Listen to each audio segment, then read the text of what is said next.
Is Disney Speedstorm best on Switch, or should you buy it on another platform like PlayStation or Xbox? Today we'll take a spin and see if this high-octane speedy game is best on Switch. Disney Speedstorm is Disney's answer to the popular kart racing genre. While Disney has had its fair share of kart racers like Cars, and the classic Toy Story Racer all the way back on PS1 and Game Boy, they seem to have taken the modern day approach by making this game free to play. Well, sort of. Eventually it will become free to play, but right now you have to buy the Founders Pass to gain early access. Personally, I don't think it needs to be in early access because the game feels pretty much done. They say early access because they want die-hard Disney fans to pay on day one. And you know what? I would consider myself a Disney fan. I bought every installment of Disney Vandy when it came out and have tons of figures for it. So I won't be too biased, but I should be able to enjoy any callbacks. Speaking of callbacks, a huge majority of the roster seems to be from older Disney titles like Monsters Inc., Mulan, Jungle Book, and of course, Mickey and Donald. We're not seeing a lot of newer Disney characters, as I think they're trying to appeal to a lot of the older Disney fans.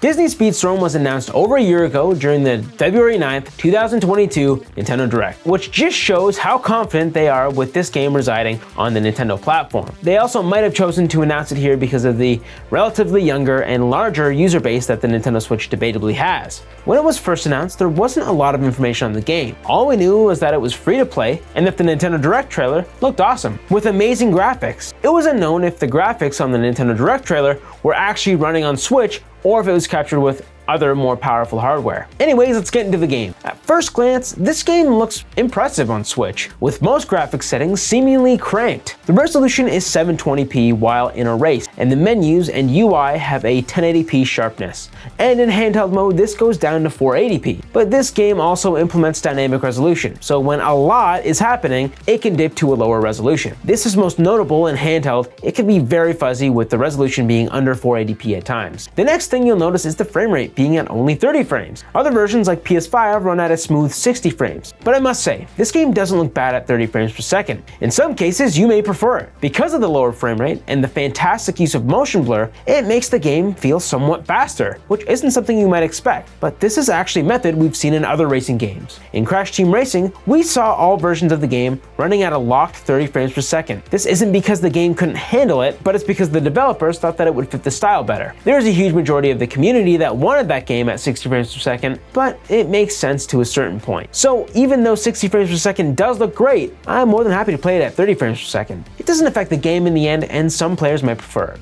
There may be some minor things you notice like potential input lag, but it's not that crazy. In this case, this was clearly done to help performance, as 60 frames per second might have sent it to the most magical place on Earth, the landfill.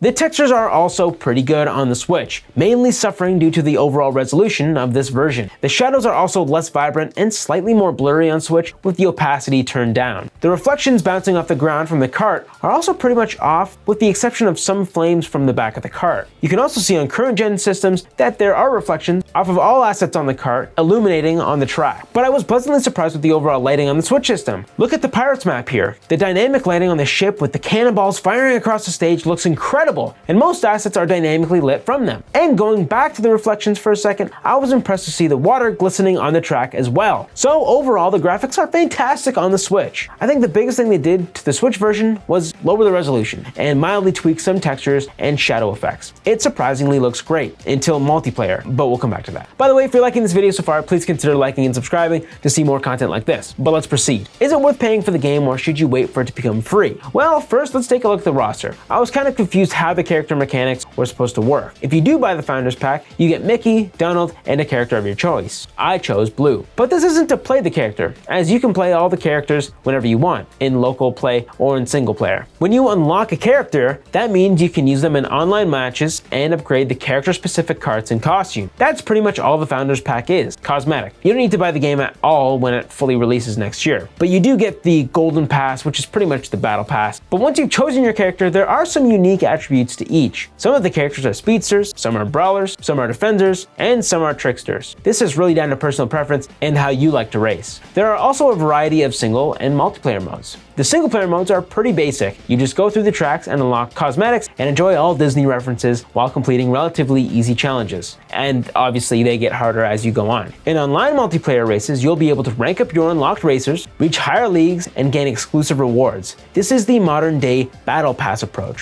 which is designed to keep you playing consistently as they update the game and add new cosmetics and other features. But I actually really like the ranking system. As you rank up, your character actually gets increased stats as well, and you'll notice the power of your racer changes, and it's a surprisingly well done experience, better than I initially thought it would be. There's also crew shards, which pretty much gives you bonuses and gives you higher racer stats. You can use crew shards to power up your racer and beat your opponents. The gameplay mechanics are also a ton of fun. I was surprised at how in-depth the game can be, and I'm interested to see how the competitive players can make this even more intense than it already is. There is an unbelievable amount of depth to this game. Like, who knew a jump button would make such an interesting mechanic in a kart racer? The jump button opens up a massive amount of exploration in each track and allows you to jump over the obstacles the track had, which can make for some added fun. And the startup boost is easy to understand and doesn't keep you guessing as to why you're not getting a boost like in Mario Kart 8, but it's also not easy to hit and master every time. The physics are also really amazing, with a great balance of weight and impact with other objects and racers. It's an extreme and intense kart racer, and it's amplified with the great use of motion blur and the field of view as you go faster. I also quickly wanted to mention the music, as this has a great soundtrack with remixed iconic Disney songs. They are absolutely jams. The controls are also pretty straightforward, with most people getting the hang of them rather quickly. It's just the more complicated mechanics that may take you a while to master. The Joy-Cons are also pretty comfortable, but playing with a Pro Controller is where this version will shine. Fortunately, there aren't tilt controls like some Mario Kart players are used to.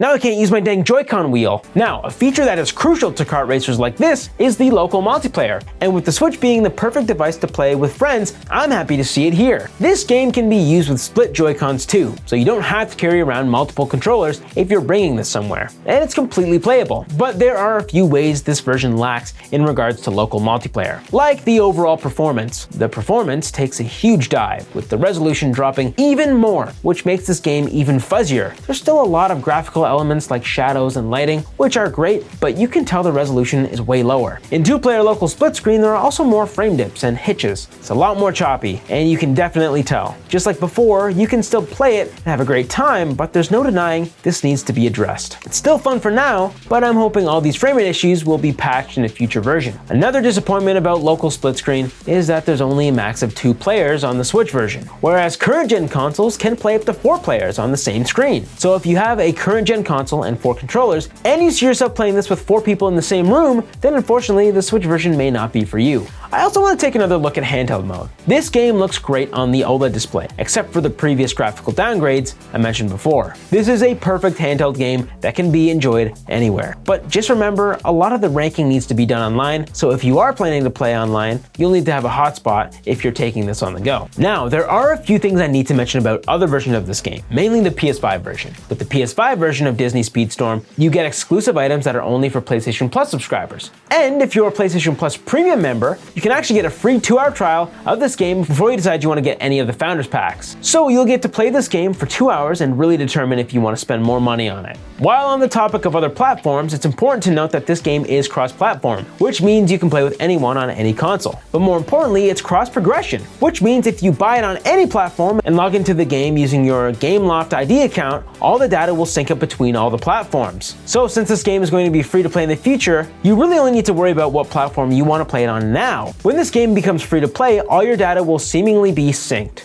And I tried this with the PS5 and Switch version, and it worked perfectly. So this should be a massive relief for those who aren't completely sure. Regardless, you'll be able to play on your account on multiple platforms eventually. But is it worth the early access value of $30? Well, if you're craving a great new kart racer and want to get a head start with the cosmetics, then I would highly recommend paying for this. Disney Speedstorm is as good as most paid racers. I'm honestly more surprised that this game is going to be free to play in the future. If they made this game not free to play, it would have made more sense to me. So if you really want it and you have to spend money, I don't think you'd be making the wrong decision by buying this. I just wouldn't recommend the most expensive pack quite yet, but it's your choice. But back to the main question, is it best on Switch? Obviously, this depends on who you ask and your gaming preferences. For me, yeah, it's actually best on Switch, because I can easily bring the kart racer to a friend's house and play a few matches, and the performance is good enough and most likely going to improve as some updates occur. I'm also someone who plays my Switch handheld a lot, so it's a no-brainer. But when this game is free to play for most platforms, most likely a current-gen console will be the best way to play Disney Speedstorm, with the Nintendo Switch complementing the community with a handheld option. But what do you think? Is it best on Switch for you, or will you most likely try it on another platform? Let me know. By the way, if you wanted to check out my first impressions of the game, check out my second channel, Russ Plays Normal Mode, where you can see my gameplay and live commentary highlights. If you like this video, please consider liking and subscribing.